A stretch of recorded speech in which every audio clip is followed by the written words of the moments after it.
Everybody, it's Mama 2 After 1. Thank you guys so much for coming back to my channel. As you can see below, we are here to talk about Married at First Sight, Season 17. I think we're in episodes 15, 16 at this point.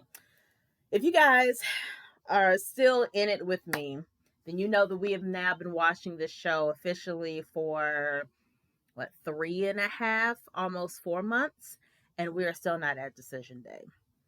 This season has been dragging on. This has been one of the worst seasons of the show to date, at least in my personal opinion. I've watched every single episode of this show, every single season of the show, and I'm just not impressed. I'm exhausted. I don't really want to watch the show anymore, but I'm a woman of my word, so I'll continue to watch until the finale, and then I'm officially wiping my hands, washing my hands of Married at First Sight. But you're here now, so obviously you want to hear about the show. Make sure you like this video, share this video with anybody who's still possibly watching the show. Comment below, and make sure you subscribe to my channel if you haven't already, so you don't miss any of the new videos that I put up, either about this show or reviews of other things that I'm watching or reading or eating or doing or whatever.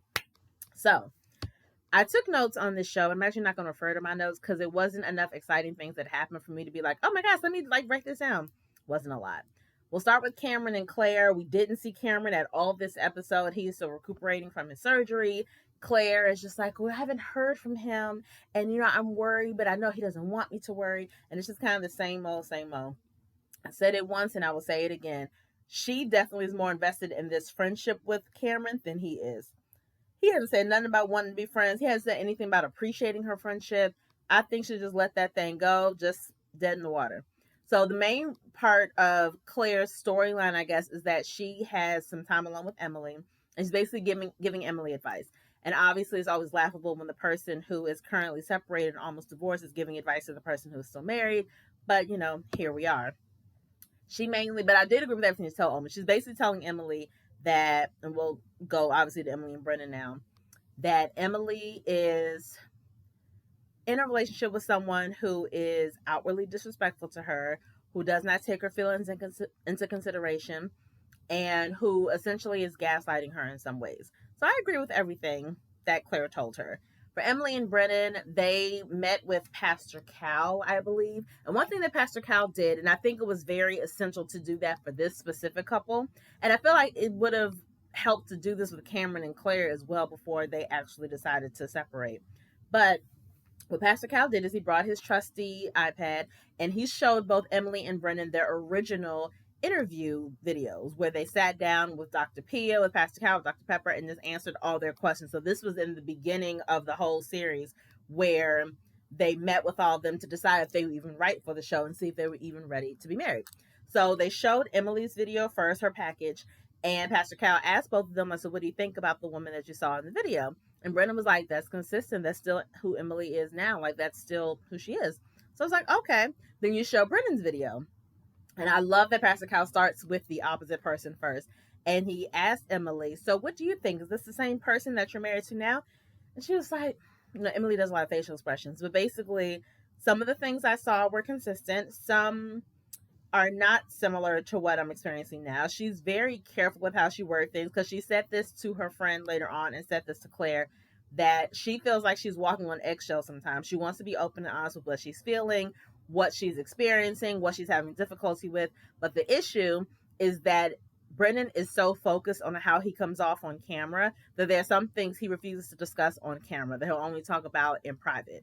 And it's like, you knew what you signed up for. You know what this is. And it's not about making you look bad, but it is about making you come to grips with maybe how you are treating her. And you may not be aware of it. So it's not about you being bad. This is supposed to be a learning experience for everybody on the show. Not just learning how to be a husband and learning how to be a wife, but learning how to be just a better person overall for yourself. Because whether this thing works out or not, at the end of this experiment, everyone should be better. Everyone should kind of see their flaws, see where they have to, see areas where they need improvement, and just become better people overall. That's supposed to be the goal.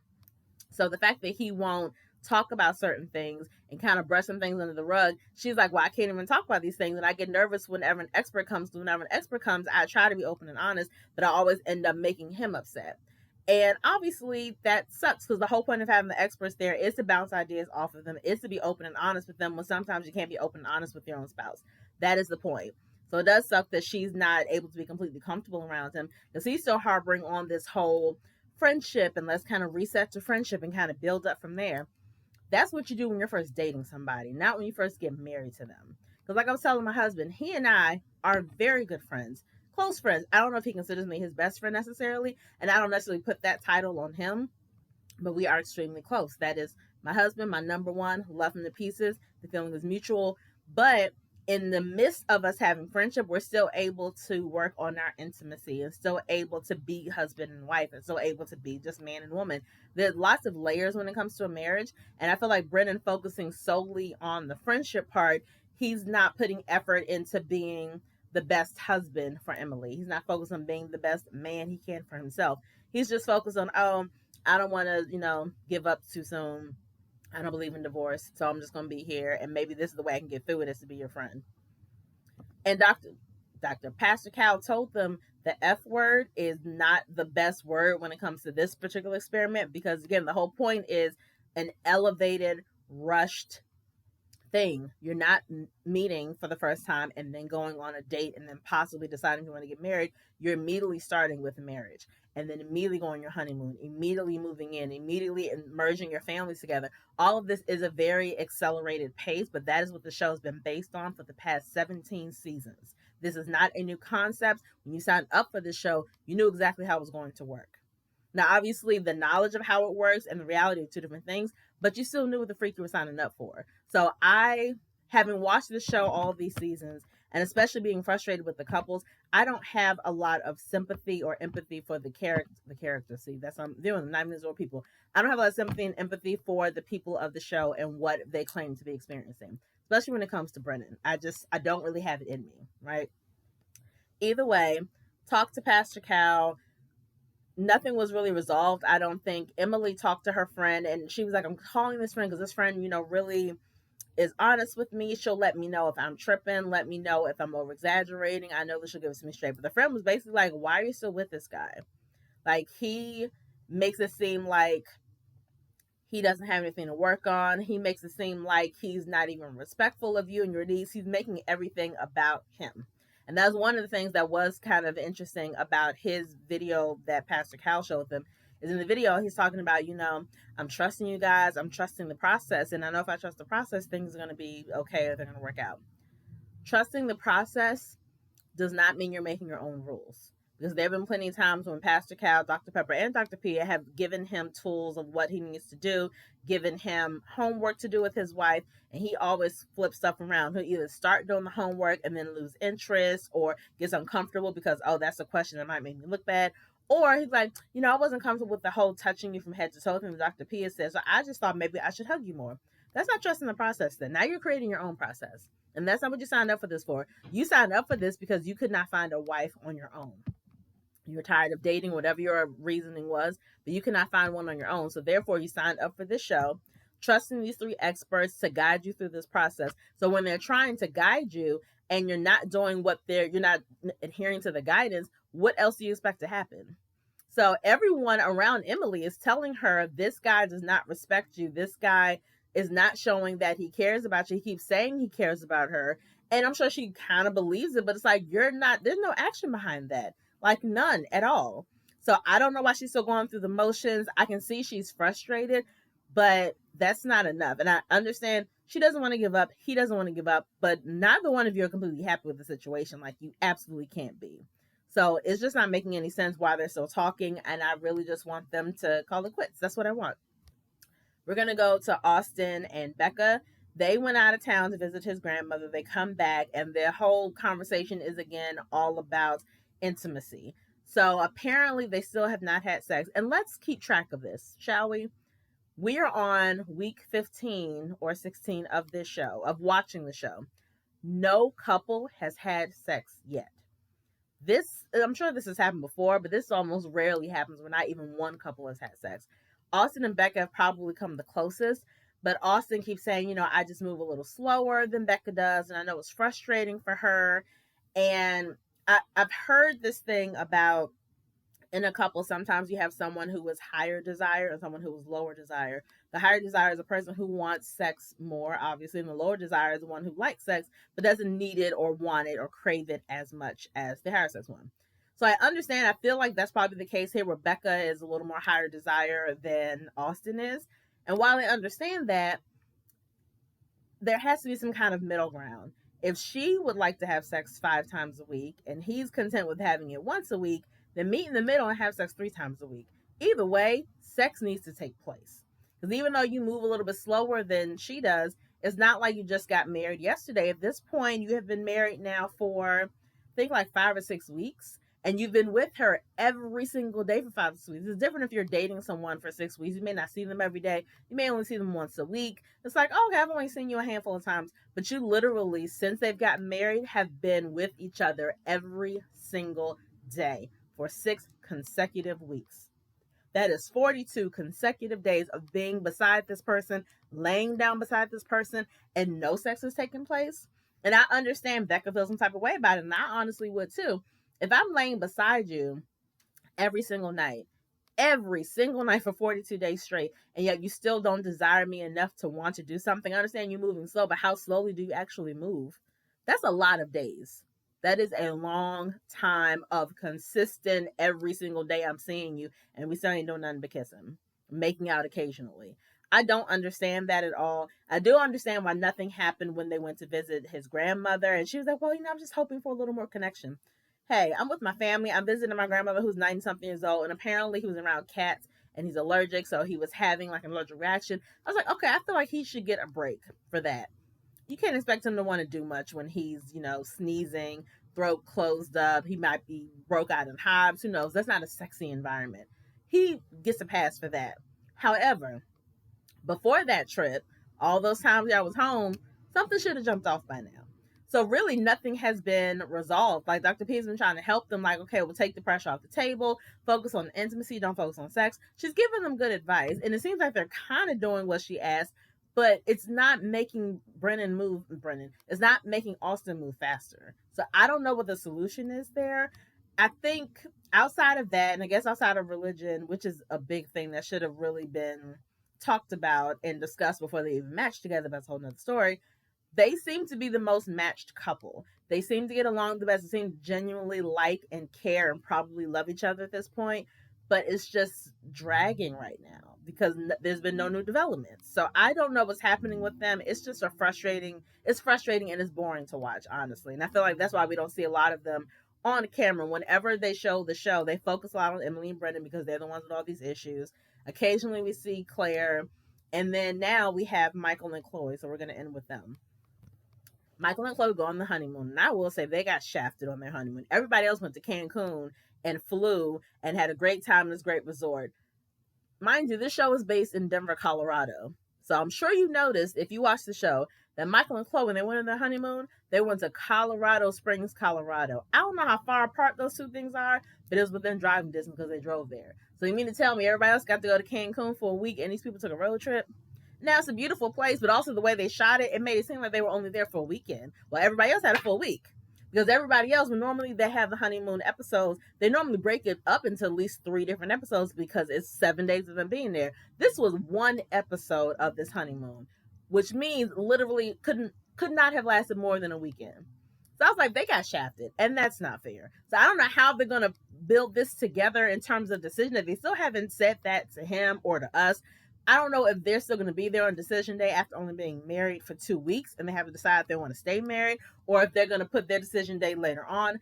I still don't really know how that works. And again, they haven't explained anything, so I'm kind of confused. On the honeymoon, she decides, I have a fear of heights, so I want to tackle this fear with my partner. I'm not sure if your honeymoon is the time to do that, but what does your girl know? They go hiking up like a mountain. It's like, okay, this was fun. I feel like they did some other adventure too, and I was just like, all right. They did a massage. He massaged her. He was fine disrobing in front of her. They seemed to be very attracted to each other. They were talking about the things that they like about each other physically, and it seemed to be nice and cute, right? So then the last night, which is, just 2 nights later, she creates this cute little romantic atmosphere in the room. She's lighting candles, having a nice little candlelit dinner, and then she breaks the news to him that this experience has been more emotionally charged than she thought it was going to be. And I'm going through a lot. It's a lot for me to process. And I know that tomorrow we're supposed to go home, supposed to move in together, supposed to start our lives as husband and wife. And that's a lot for me to digest. And I don't think I can do this. Here's what I'm going to say. And I already said this in the video. I do not have empathy or sympathy for these people at this point. I know that Chloe is new to this part of Married at First Sight because her journey started a lot later than everyone else. I get that. You signed up for this. What did you think it meant when you were answering all these questions, when you were doing the home visit, when you were having these interviews with these 3 experts, when you were shopping for your wedding dress, when you walked down the aisle? What did you think that all meant? You know that meant you were going to be a wife. You knew that meant you were going to be married to a husband. You knew that meant that you and your husband were going to move in together as husband and wife, because that's what most husbands and wives do. You knew the stipulations of this experiment, because I'm sure they break everything down to you, that you are going to get married after, the match with the person. You're going to marry to this person the first time you meet them. You're going to go on a honeymoon. You're going to come back and move in together. You are going to have a housewarming party. You're going to go on a couples retreat. You're going to write a letter to your younger self. All of the stuff I'm sure has been outlined for you. And even if it wasn't, again, this show has been on the air for 17 freaking seasons. This is not new to any of you people. Like, it can't be. Because you signed up for the show because you heard about it. I'm sure you did your own research and Googled what is the show about. Oh, how many couples have been successful? You did all of this research. You knew what this meant. So no, I have no sympathy for Chloe. Telling Michael, especially all the stuff that Michael's been through, that I can't do this. And what does that even mean? Does that mean you can't do the marriage? You can't do the moving in? What the freak does that mean? And that was never clarified. And of course, Michael took it in stride because he's a gentleman and he's better at being empathetic, clearly, than I am. Because he was like, I understand, it's a journey for everybody, but I think it's important that you put yourself first. And I love that you were comfortable enough to talk to me about this. And, definitely don't worry about it. Don't, you have to do what's best for you. And I just hope that I can be there for you in whatever way I can be. Those words did not come out of my mouth. I would have looked at her like, are you serious? Did you not know what you were signing up for? You're signing to be my wife. I'm not going to live separately from my wife. What kind of sense does that make? That's not what we're here for. So you can decide now if you want to stay married, if you want to get a divorce, but I'm not going home to an empty apartment or going to the new apartment with you not there, because that's not what I signed up for. I signed up to actually be somebody's husband. It sounds like you weren't signing up for the same thing that I was. And I would just have to be straight up like that. Like, yes, you got to do what's best for you. But if you're in that season where it's finally time for me to do what's best for me, that's something that you should have thought about before you signed up for the show. If you've never done anything for yourself, you normally put everybody else's needs first, and now it's time for me to listen to my gut and do what makes me happy. That is not a person who's ready to get married then. It's not. If you're doing what's best for you, that means you're still trying to figure out what that means, still trying to figure out what you want, what makes you happy, what makes you sad, what makes you feel motivated and focused. That's fine to be in that season of your life. I commend everyone who's in that season of your life. But don't be in that season of your life or try to be in that season when you are just getting married. Take care of yourself and then don't get freaking married.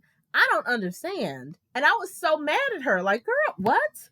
And of course, she's so emotional because, oh my gosh, she's just so nice and so understanding. And what is it like to be cared for like that? I just don't know. And of course, he comes over and he hugs her. And I'm like, now you're the villain in my head. I'm mad at you. And again, it's probably because I felt this pent up anger. And not even anger. I thought a pent-up disappointment for the rest of the people on the show. It's probably where a lot of this is coming from. But still, you know what you're signing up for. This show has been on the air for so many years. This is not a new experiment that they're just trying to see if it works. This show's been going on for a long time. You know what this means. You knew you were getting a husband. What did you think it meant when you were putting on a wedding dress? What did you think? So I'm mad at her. That really just pissed me off. I'm like, girl... Again, because Michael seems like a really nice guy. And he's been through a freak enough. He's already been sitting at the altar on international TV. That couldn't have been an easy thing to do. And now he has this wife that he finds attractive that actually said yes. And he's excited to start his life with her. And she says out of her mouth, I don't think I can do this. How's it supposed to make him feel? Like, really? I'm gonna try to calm down, but it just made me really upset. And that's pretty much all that happened on the show. It wasn't anything crazy. It looks like this week or the next episode, they're gonna go on the couples retreat. Lauren and Orion are there. Why? Why is Lauren and Orion are not a couple anymore? The couples retreat of the people who are couples. So that means essentially it's only supposed to be Austin and Becca, Brennan and Emily and Michael and Chloe. And even Michael and Chloe, if y'all haven't even moved in together, y'all shouldn't be going to couples retreat, but that's just my personal opinion. They should be the only 3 couples at this couples retreat. What the freak is Lauren and Orion doing there? You are not a freaking couple. Why did you make them go to this? I don't understand. That makes no sense. I'm sure Lauren's probably like, why am I here? This has nothing to do with me. I can hang out with the girls. We can still be cool, whatever. I still live in the city. I can come visit y'all. We can have a good old girls' time and just chill out, have brunch, have drinks perhaps. Let's do that. But what the freak am I doing here? I think that's stupid. So I'm not even looking forward to the next episode because it's going to make me mad. It does look like Emily gets in a really bad accident, like ATVing, I guess, and it looks like there's a bunch of blood. And unfortunately, maybe it'll take something like that for Brenda to be like, oh my gosh, I can't lose her. She's so great. I need to step my game up. I could have almost lost her. Hopefully that'll wake him up. I don't know. But that's my opinion. That's my review and recap of Married at First Sight season 17 episode. Who cares? And yeah, make sure you like this video. Share this video with any person who you know is possibly still watching the show. I don't even know who is at this point. But if you know anybody watching the show, feel free to share it with them. Make sure you comment below. Let me know if you guys are still watching the show. I think that's the main question. Are you still watching Married at First Sight? If not, what have you replaced it with? What are you watching now? Because Married at First Sight is honestly the only reality show that I watch. But if there are any other reality shows that you watch, what are you watching? If there's not reality shows, what kind of shows are you watching in general that you really like and that you're getting into? What do you guys think about Chloe? A lot of people are saying that she's possibly a plant, that she's an actress. I don't know if I believe that or not, but what do you guys think? Let me know below. Subscribe to my channel again if you haven't subscribed to it as of yet. And I'll see you guys soon. Peace.